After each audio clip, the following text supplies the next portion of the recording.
নমস্কার বন্ধুরা, আশা করি তোমরা সবাই ভালো আছো। আমিও ভালো আছি। আজকে আরেকটা নতুন দিনের ব্লগ নিয়ে চলে এসেছি। আশা করছি তোমাদের ভালো লাগবে। তো প্রথমে ঘুম থেকে উঠে যথারীতি কাজটা সেরে এখানে মেয়ের জন্য আজকে ভাবলাম টিফিনে পাস্তা করে দিই।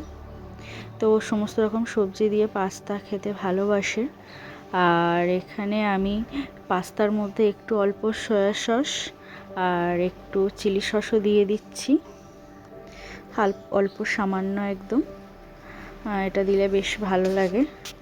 তো পাস্তা হয়ে গেলে আজকে একটা নতুন ব্রেকফাস্ট বানাবো। তো এটা হচ্ছে বেসনের চিলা। তো এর আগে আপনারা দেখেছেন যে আমি সুজির চিলা বানাই, কিন্তু বেসনের এটা কোনোদিনও বানানো হয়নি। তো এর মধ্যে আমি পেঁয়াজ, ক্যাপসিকাম, টমেটো আর কাঁচা লঙ্কা দিয়ে দিচ্ছি, আর নুন আর গোটা জিরে দিয়ে দেবো। তো এটা খুব হেলদিও হয়। তোমরা চাইলে এটা বানিয়ে খেতেই পারো।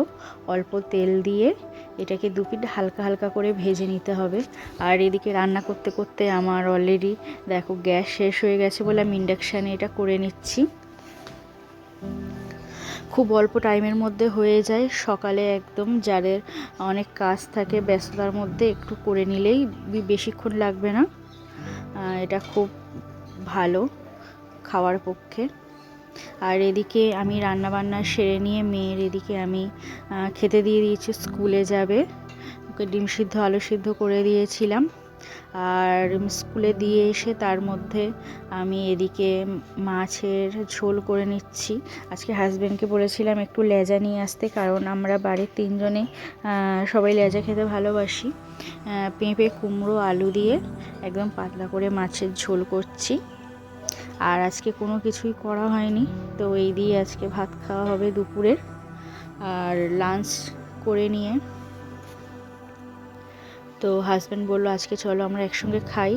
এই তো আমরা একসঙ্গেই খেতে বসেছি। আর সকালে মেয়ে যেহেতু দেখলাম ডিমের মধ্যে না দুটো কুসুম, ওই জন্য আমিও একটু আস্তে আস্তে ভেঙে দেখছি যে আমার ডিমের মধ্যেও পড়েছে কি না।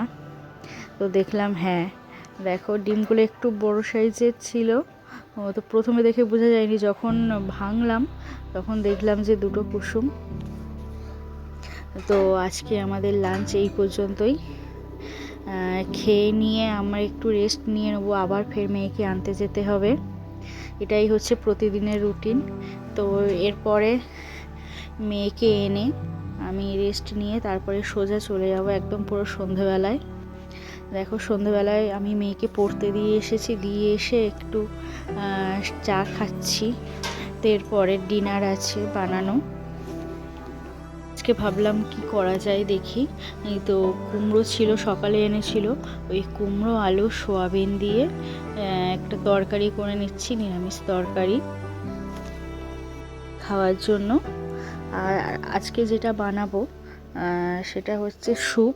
চলো স্যুপের রেসিপিটা দেখে নিই। খুব চটজলদি হয়ে যায় এই স্যুপটা আমি বানাই যেটা।